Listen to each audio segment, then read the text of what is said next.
नमस्कार. आज आपण शिक्षण क्षेत्रातल्या एका खूप मूलभूत प्रश्नावर बोलणार आहोत.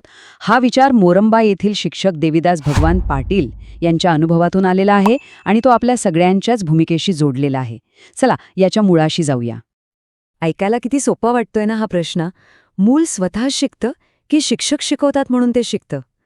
पण थांबा, या साध्या दिसणाऱ्या प्रश्नात शिक्षणाचं अख्खं तत्वज्ञान दडलेलं आहे. आपल्याला वाटू शकतं की अरे यात काय फरक आहे, दोन्ही गोष्टी एकच तर आहेत. पण नाही, या दोन वाक्यांमध्ये पूर्व आणि पश्चिम इतकं मोठं अंतर आहे. आणि हेच अंतर आपल्याला शिक्षणाच्या खऱ्या अर्थापर्यंत घेऊन जाणार आहे. चला तर मग या प्रवासाला सुरुवात करूया आणि पाहूया की शिक्षण म्हणजे नेमकं काय. याबद्दल आपल्या ज्या काही पारंपरिक समजुती आहेत त्या कितपत खऱ्या आहेत. आपली एक पारंपरिक समज काय आहे की विद्यार्थी म्हणजे एक रिकामा घडा, अगदी कोरा, आणि शिक्षकाचं काम काय, तर त्या घड्यात आपलं ज्ञान ओतत राहायचं, तो घडा पूर्ण भरायचा. पण जर खरंच असं असेल, जर ही रिकामा घडा कल्पना खरी असेल, तर मग एक साधा प्रश्न पडतो. एकाच वर्गात एकच शिक्षक एकाच पद्धतीने शिकवतो, मग सगळ्या मुलांना सारखेच गुण का मिळत नाहीत, सगळेच जण पहिले का येत नाहीत? काहीतरी गडबड आहे, नाही का? आणि हीच गडबड आपल्याला शिकवणे या शब्दाच्या पलीकडे पाहायला लावते. कदाचित आपण ज्याला शिकवणं म्हणतोय तो एक भ्रम आहे आणि जे खरंच घडतंय ते काहीतरी वेगळंच आहे. बघा, शिक्षण म्हणजे काही फक्त शिक्षकाने दिलेलं लेक्चर नाहीये. शिक्षण ही एक खूप आतली, एक अंतर्गत प्रक्रिया आहे जी पूर्णपणे विद्यार्थ्याच्या मनात घडते. शिक्षक माहिती देऊ शकतात, नक्कीच, पण त्या माहितीचं ज्ञानात रूपांतर करण्याचं खरं काम तर विद्यार्थ्याचाच मेंदू करतो.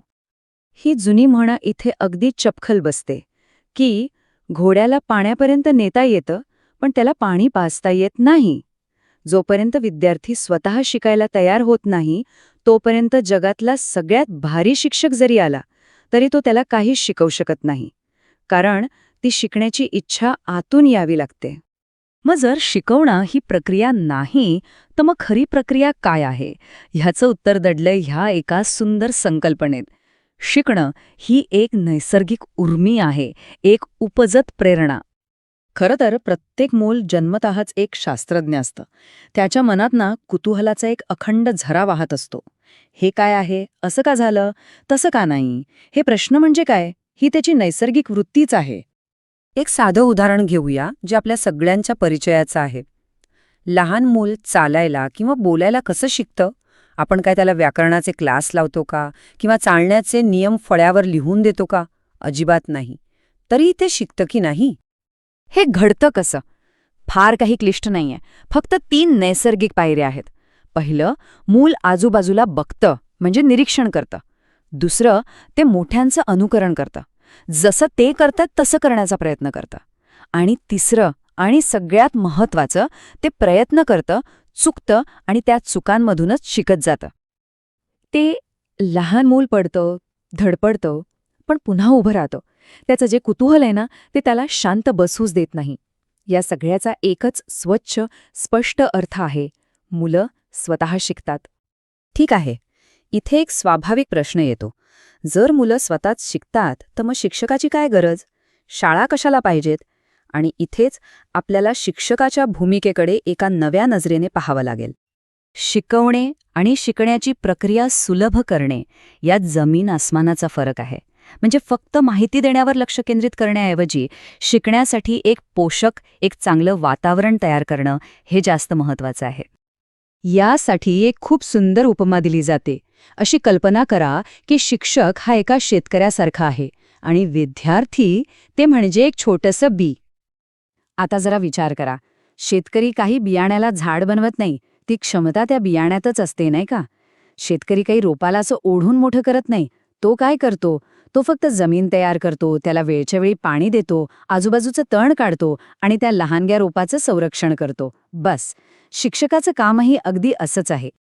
यात शैक्षणिक विचारधारेला एक नाव आहे, ज्ञानरचनावाद, किंवा इंग्रजीत कन्स्ट्रक्टिव्हिझम.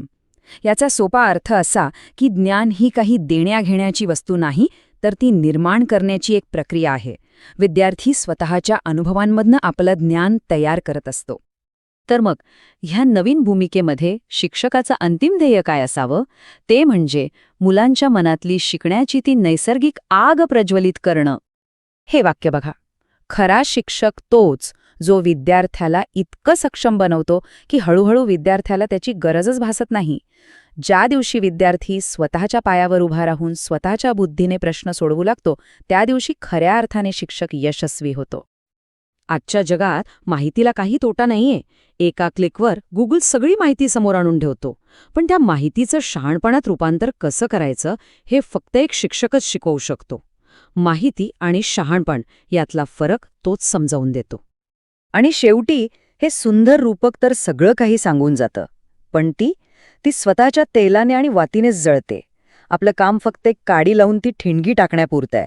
एकदा का ती ज्योत पेटली की मग बघा ते मूळ जग जिंकायला तयार होतं.